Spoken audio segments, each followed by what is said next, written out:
And welcome back to Coast. George Norrie with you, along with Mark Zicree. We'll take your calls this hour. Mark, tell us about the Space Command box set and how people can get this.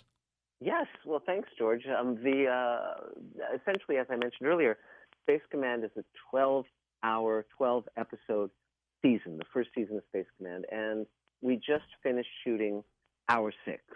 And I thought that would be a good time to put out a box set. So it's the first two. Space Command is structured in 2-hour storylines that then tell a larger story over the course of the season. So the box set, we're about to launch a Kickstarter campaign in about 2 weeks, where people can essentially pre-order the box set, because now we're in post-production on Hour 6, and it consists of the first 2 hours. It's a story called Redemption, which has Doug Jones, Mira Furlan, Bob Picardo, Bill Mumy, Michael Harney, Bruce Boxleitner. These are all big science fiction names from a lot of different TV shows like Babylon 5 and Star Trek and so forth. And the next 2-hour episode is called Forgiveness, and again, that has Nichelle Nichols in it, who I met when I was 10 years old, and to be able to shoot with Nichelle Nichols, this is before we lost her, of course, and to go to her home and film a scene for Space Command with her was just a dream come true. And so that's another 2-hour episode. And then Ripple Effect is the 2-hour episode we did during the pandemic, where the actors were stuck at home. So we basically had them shoot scenes that we wrote with their own cameras, and we put together an episode that introduced a lot of different characters we're going to meet throughout the season, and including one person who agreed to be in it was Neil deGrasse Tyson. So that was great. Oh, cool. Well, he's a good guy. Yeah, he's a great guy, and so he's in it with Armin Shimmerman from Deep Space Nine, and Christina Moses from A Million Little Things, and Barbara Bain from Mission Impossible in Space 1999. She's in that episode. And what an honor it was working with her. She's I want to work with her again. She's terrific. And then you were mentioning comic books earlier, and there's the first. I wanted to do a prequel episode that was set 30 years before the first story in Space Command. But the actors, I didn't have millions of dollars to de-age them like Lucas or Martin Scorsese. So I thought, well, it'd be very interesting to do a radio play with these actors, introducing their characters, and then combine it with a comic book, a graphic novel, where we combine the two into what's called an animatic. It's an animated storyboard. So we're just now releasing the 4-issue run of this prequel. It's called United Planet, but then it has a matching radio play. So all of this stuff and the animatic, all of it will be on the box set, plus commentaries and all sorts of extras. It's going to be just phenomenal. And in fact, there's going to be one level of perks where you can get the box set with a 3D printed out little figure of our star, Ethan McDowell, as Captain Jack Hemmer, and a little big figure about 8 inches tall of me. So if you've always longed to have a miniature version of Mr. Sci-Fi, your dreams can come true. That's classic. You know what's so great about all this, too, Mark? You're having fun. Yes. And I get to write and direct and produce with my wife, Elaine. We just celebrated our 46th anniversary. She's still the best part of every day, and to be able to create Space Command with her is a dream come true. And it's just great. I always say to people, every day is Christmas. It's so much fun, and to live in this world of science fiction.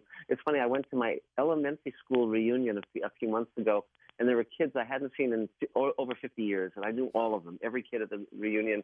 And one of them reminded me that when I was 8 years old, my stepfather built me my own spaceship, and I would give kids in the neighborhood. It was made out of Air Force surplus parts and all sorts of things.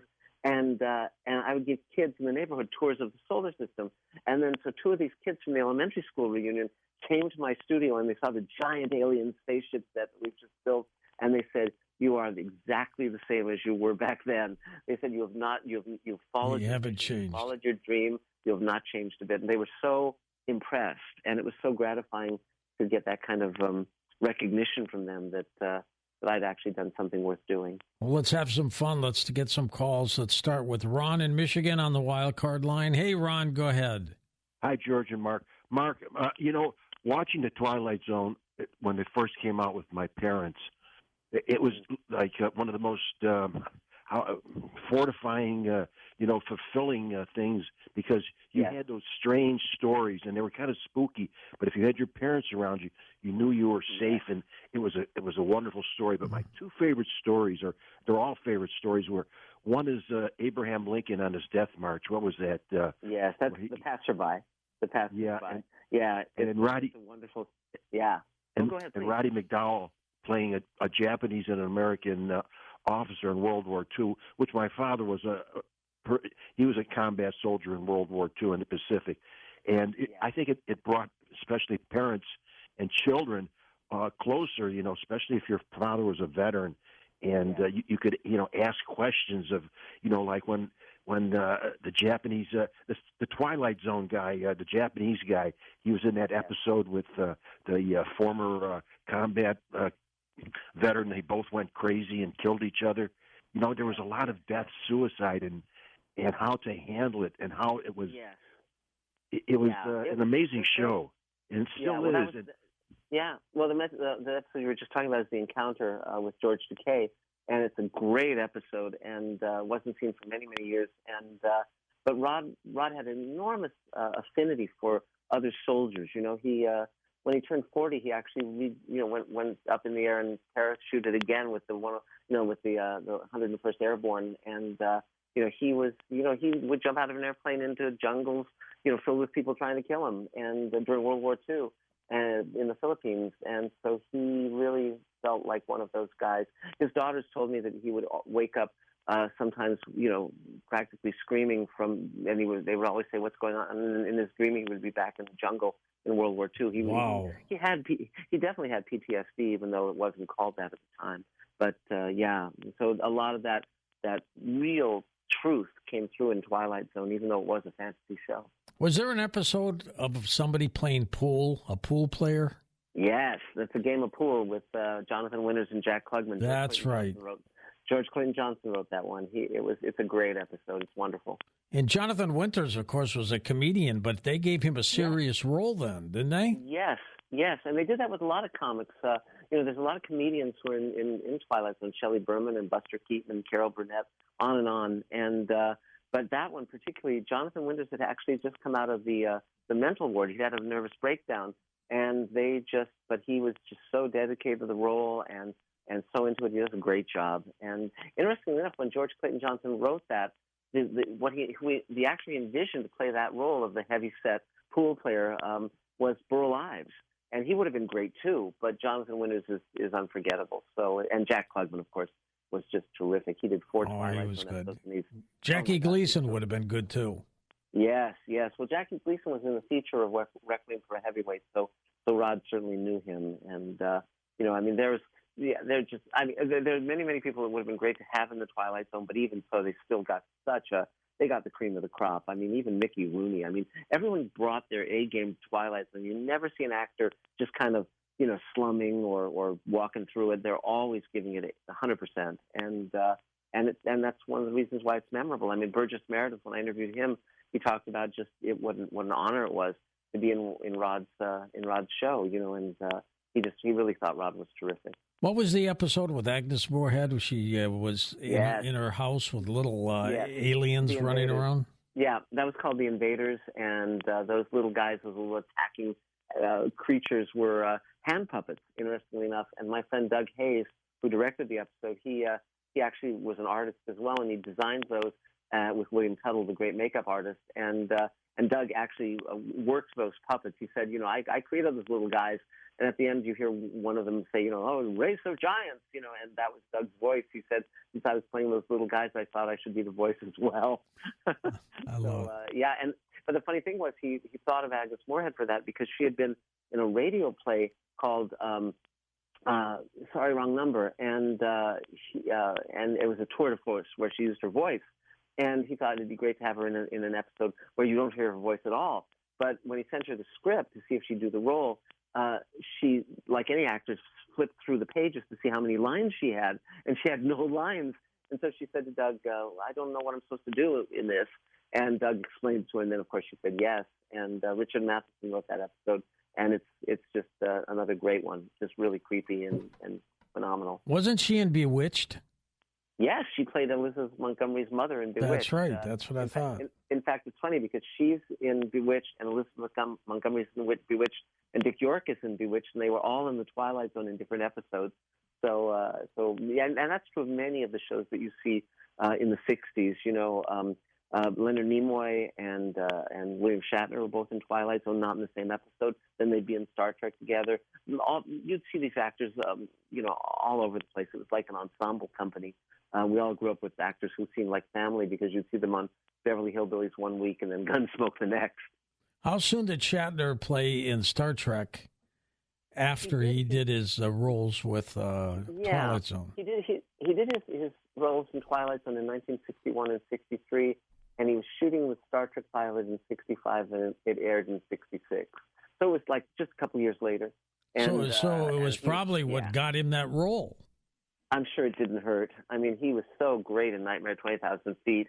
He had such intensity, and he was, and of course Star Trek. It's very funny because Star Trek has had a huge influence on me, and I've met Shatner various times throughout my life, including the day that I went on the set when I was 10 on Star Trek. But I recently went to the Las Vegas Star Trek convention for Space Command, and Shatner was there, and you could pay $100 to take a photo with him.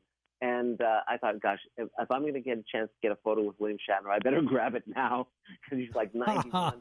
But he's up there. Yeah, but he's so youthful and so. He's got a lot of energy. Yeah, it's miraculous. It really is. But so I have the photo of the two of us on my wall now, and it's a proud thing. Let's go to George in St. Louis. It's almost like I'm talking to myself. Hey, George, go ahead. Yeah, there's an echo in here.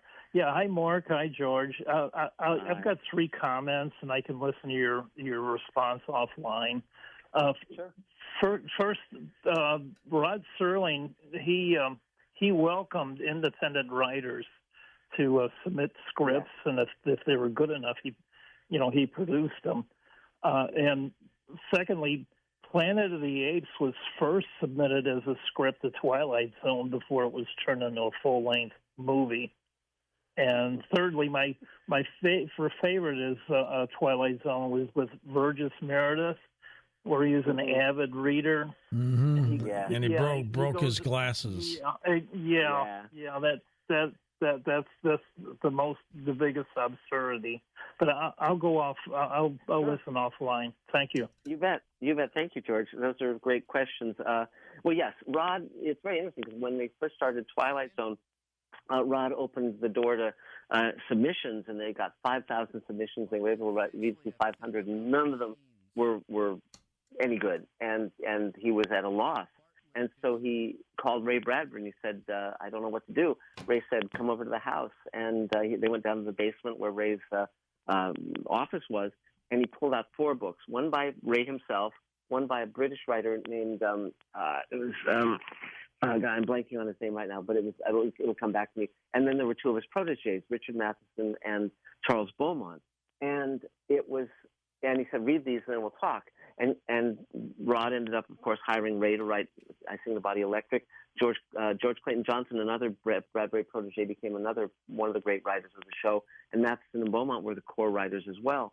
So these were all protégés. And they bought, and Rod bought one short story from the British writer John Collier, and they were off and running. But yes, Ray, when Rod would hear a story or come across a story that he thought would make a great Twilight Zone, he'd buy it, and that's what he did with Time Enough at Last. It was published in a science fiction magazine, and he came across it and he bought it, and he wrote the teleplay. And of course, it's Burgess Meredith's great Twilight Zone episode. He did 4 episodes in all, but that's the pinnacle. And in terms of Planet of the Apes, it's interesting because it's actually an urban myth that I think I created. That Planet of the Apes was originally a Twilight Zone episode, and I'll tell you how that happened. Because actually, Planet of the Apes was a novel written by Pierre Boulle, who also wrote Bridge on the River Kwai. And an astronaut lands on a planet where monkeys are running things instead of people.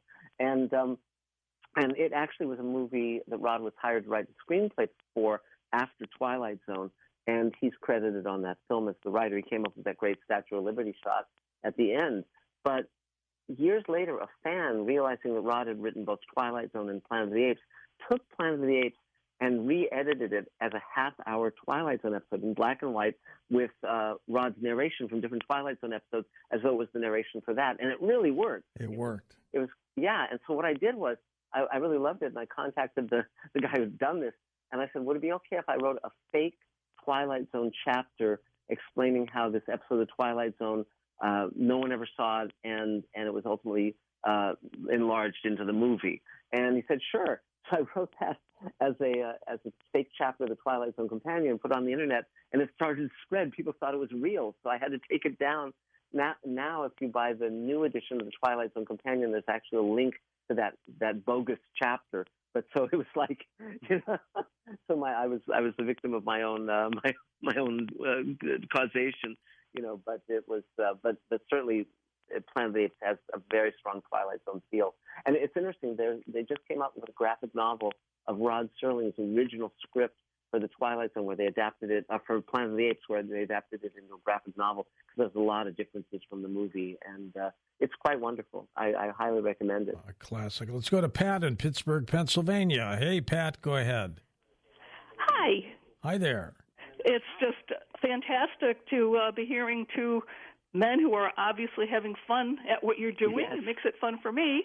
And I'm just bringing up how I've used the Twilight Zone so often for a course, a seminar. I've been teaching for over 20 years. Oh, really? Started Cool. it at 8th graders, Wow. and I call it, what does it mean to be human in an increasingly technological society?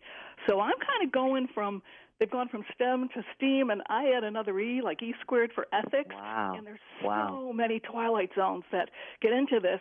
So just as an example, with one specific episode, we start talking about face transplants. That's how I get the kids involved. We're picturing 8th graders.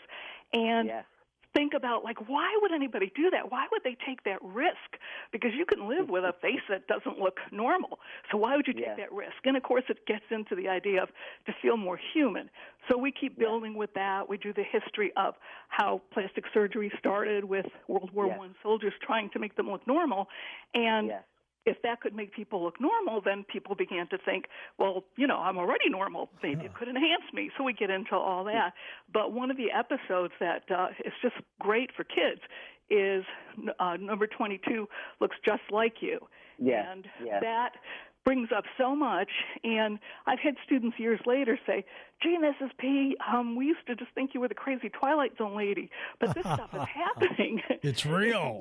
It's real. And one of them became a guidance counselor and has used that because it can bring up so much discussions, even if you're not trying to do the science and technology bit as I am. So just fantastic show that's still holding up. I grew up on Twilight Zone and Star Trek and Outer Limits and all that. So just wanted you to know there's still my little ones that I'm sending out. That's great. That are still watching but you can see how these stories really still work, still hook people. I mean, that episode is about a world where people have to get plastic surgery to look perfect, and a young woman who doesn't want to do it.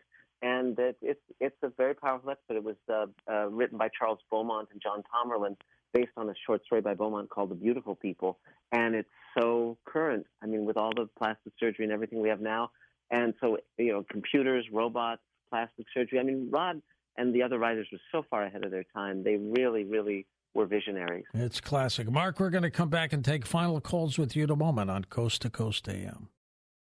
And welcome back to Coast. George Norrie back with Mark Zicree, our final segment.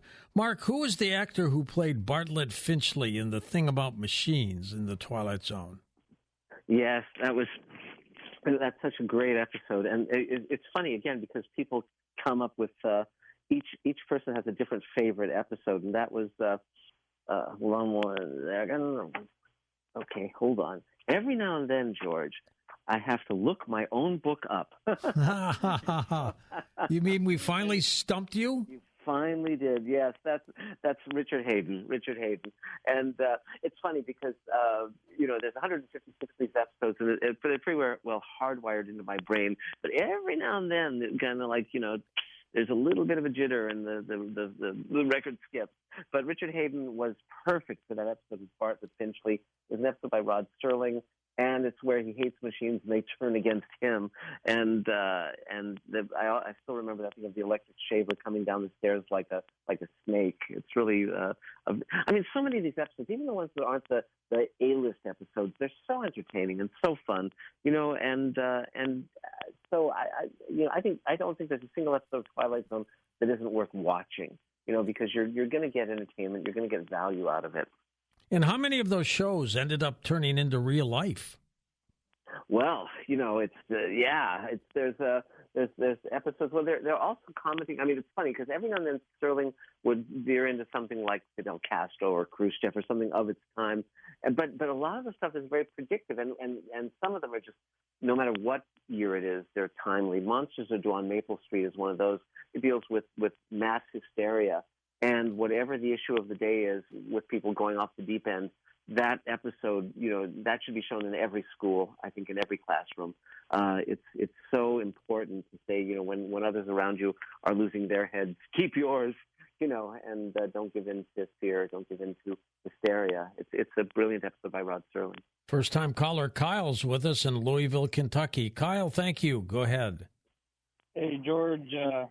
I just wanted to bring up two Twilight Zone episodes. I Sure. believe one, I wish I could remember the name. One's where the power goes out and then everybody starts to turn against each other. And at the very end, you see the alien saying that's all they need to do to Well, that's the Monsters Are Due on Maple Street, the one we were just talking about. And it was shot on the back lot at MGM, and it's wonderful. It's got Claude Akins in it. It's a wonderful ensemble of actors, Barry Atwater. And the aliens at the end are wearing uniforms from Forbidden Planet, the great 1950s science fiction movie that MGM made. And the spaceship that they leave in is, again, that great flying saucer from Forbidden Planet. But it's you know, the whole idea of like simple tricks to scare people and to make them turn against each other rather than see the real enemy. And it's a brilliant episode. It's phenomenal. What's the other episode, Kyle? Yeah, my next one would be the two weapons scientists who know right at the peak of the Cold War, they know things are about to get hot, and they leave the planet to travel to a different planet, but they end up just arriving on Earth. Yes, that's Third from the Sun. It stars Fritz Weaver and Joe Moross, and it's a great episode. And it was based on a short story by Richard Matheson and with a script by Sterling, the first season episode, and creepy and fun. It was directed by Richard Baer, who directed every episode of Green Acres, interestingly enough. And when I interviewed him, I said, what was the biggest challenge of directing Green Acres? And he said, staying awake. But he didn't say that about Twilight Zone. He directed some terrific episodes, and he lived to be 100, so he had a good long run. Of course, one of the classics, To Serve Man. Yes, my gosh, that's such a great episode. And that was written by one of my teachers. The short story was written by Damon Knight, one of the great science fiction writers. And he wrote it when he was in a really bad mood because his wife was out with another man. And so he wrote that very dark story from that experience. And Rod read the story and bought it, The Twilight Zone. And, of course, it's one of the greats. One of the classics. Did Glenn Ford ever appear in any Twilight Zone episodes? No, but Rod knew everybody. I mean, he at one point he was president of the Television Academy. He definitely knew everyone, and sometimes he might write a feature that one of these guys would be in, or so forth. He was friends with Charlton Heston, even though they were ultimately on very different ends of the spectrum politically. Heston was of course conservative, and Rod was very liberal. But they still could be friends and work together on Planet of the Apes, and it was a real Hollywood community.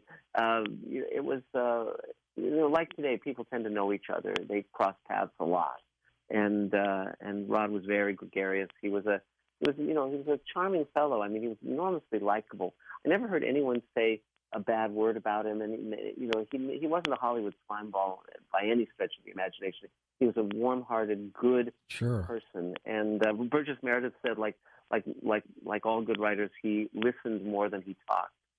So that was very. What about the actor Rod Taylor? Was he ever in a Twilight Zone episode? He was. Yes, he was. He was in one called "And When the Sky Was Opened," which was based on a short story by Matheson called "Disappearing Act." It's about a group of astronauts who come back to Earth, and one by one they disappear and no one remembers them. And it's like something in space didn't want them to come back. And it was directed again by Doug Hayes, who did Eye of the Beholder and so many great episodes. And Rod Taylor at the same time, he was also shooting The Time Machine at MGM, so he was on the lot. And this is a few years before he did The Birds with Veronica Cartwright and Tippi Hedren, of course. And he was a wonderful actor, and he turned in some great performances. Charles in Arkansas. Go ahead, Charles. Oh, yes. I won't take much time. That's okay. I've been thinking really heavily on bringing back a series of movies that are very informative to the public and teaching people. When they come out of the movie, they will feel so refreshed. And of course, you know this name, James Dean. Yeah. We can have another James Dean come forward with his Porsches. And no racing, no funny business, no fights. It's reality. We're going to bring Jay Leno into this with some of his vehicles.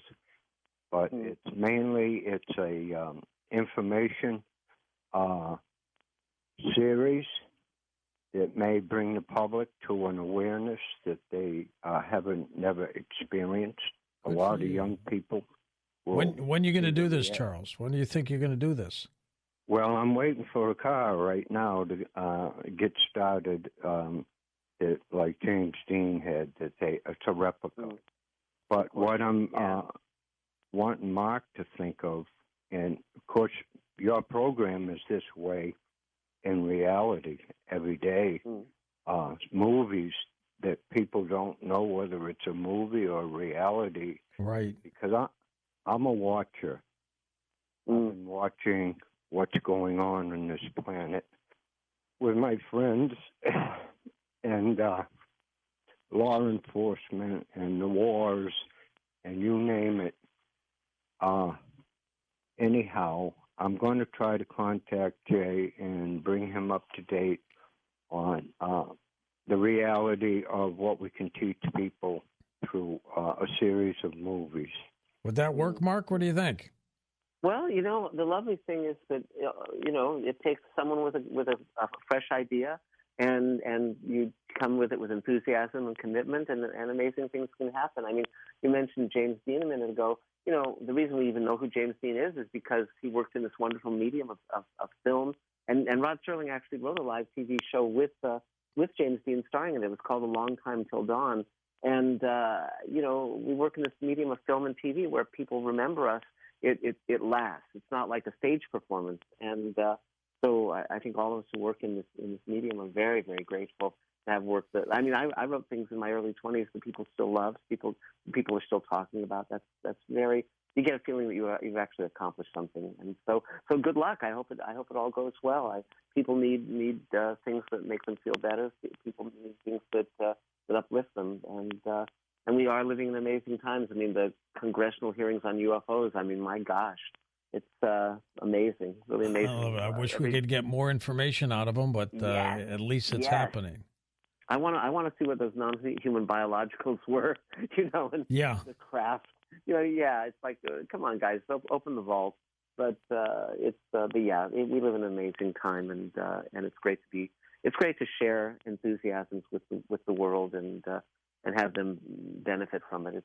We're blessed. All of us are blessed. Charles, keep us updated on your project. Sean is with us next in the state of Washington. Hey, Sean, go ahead. Hi, George and Mark. Hi. This is great to talk to you guys. I was born in 1968, and but my first memories of TV was definitely the Twilight Zone. Then they would just rerun it over and over and over, and I saw every episode so many times, and it's such good moral teachings for us all, especially in the future. And one thing that George keeps bringing up was to serve man. Yes. Classic. That series is what I've probably listened to 95% of every George Norrie show. And I'm telling you, no one's ever said his name was Nori, not George, but Nori. And they said, they would yell out, Mr. Nori, it's a cookbook. Stop. Run. Right, George? That's a classic. That's right. Yeah. And, I mean, it's so great. That's such a great, I mean, Rod would often say that if he knew what the ending of a story was, he could write it. You know, he had a lot of stories that were beginnings and middles, but without the ending, he couldn't do it. And To Serve Man, of course, has such a great capper. That's such a great moment when she rushes up, and the aliens are so creepy. And Lloyd Bachner is great in the lead of that episode. It's it's a classic. What do they call the aliens in that? The Kemenites or something? The Canamites. Canamites, which is sort of a play on cannibal. And but it's they're creepy, and they were all played by one actor, Richard Kiel, who later played the character Jaws in the James Bond movies with Roger Moore, and it was a really great makeup, and he was enormously tall, over 7 feet, and it worked. It really worked. What day and time did the Twilight Zone air on television? It was on at 10 at night on Fridays. And it was a hit. You know, people loved it. Kids loved it. Adults loved it. But it was on later. Rod didn't allow his own daughters to watch the show. And Anne, when she was little, once snuck downstairs and peered through the banister, and her parents were watching Nightmare at 20,000 Feet, and she was horrified. She thought, "This is what my daddy does," you know. So, but when they were a little older, they were welcomed into the fold. But Twilight Zone was popular from the beginning. It was, and there's some people have the theory that the whole hippie generation were the kids who grew up watching Twilight Zone because the message was reality is not what you think it might be. And so those kids, I think, were very open to alternatives thanks to Twilight Zone. And Rod was not a snob. He wasn't a hippie by any means, but his daughter sort of was, Jody. Yeah. And she took him to see Easy Rider because she thought it was this great movie, and he just didn't get it. He was from a different generation, and but he was very open to other people having different opinions. He was just a dear man, and we're really the world is less for having him not be in it now. Mark, we only have about 2 minutes left. Take the time to tell folks how they can get a hold of you, how they can participate in Space Command. Yep. Well, there's I think on the Coast to Coast site, there's a link to where you can sign up to be informed about the campaign when we launch it for the box set. And if you go to YouTube, Mr. Sci-Fi, MRSCI-FI, Mr. Sci-Fi, and you can subscribe, and that's where you'll learn about everything I'm doing, and you can watch the first 2 hours of Space Command, and if you want to, contribute, you're welcome to. Space Command shares are still available, and it's really fun to share this vision with the world. I'm having the time of my life, and certainly, George, you're a big part of it. We've been on this journey for many years together, and we're kindred spirits. More to come. And how do people get the book, Greenlighting Yourself? Amazon.com. It's available where all good books are sold. That's the place. And your other books are still available, too, aren't they? Yep. The new edition of the Twilight Zone Companion just came out. I updated it. I added an extra 100 pages, 500 new photographs, links to audio and video. They can get that on Amazon, too. It's the 3rd edition. Make sure you get the 3rd edition. The other classic was Little Girl Lost. Remember that one? Yes. Oh, my gosh, yes. It's where she falls through a hole in dimensions. Where are you, Daddy? Where are you, Daddy? Yes. Yep. It's a great one. It's a great one. It's one of the classics. Mark, you take care of yourself. Let us know if you need anything, all right? Thank you, George. It's great to talk with you, as always. Mark's website linked up at coasttocoastam.com. He's a great, great guest. On our next Coast to Coast program, John Hogue joins us. We'll be talking about the prophecies of Nostradamus and then some spooky things a little bit later on in the program on Coast to Coast as we get rolling here into Tuesday already, October 3rd. Wow. For Dan Galante, Tom Danheiser, Lisa Lyon, Lex Lonehood, Sean Ladouceur, Stephanie Smith, Chris Boros, Tim Manal, George Knapp, and Ian Punnett, I'm George Norrie, somewhere out there on Coast to Coast AM. We'll see you on our next edition. Until then, be safe, everyone.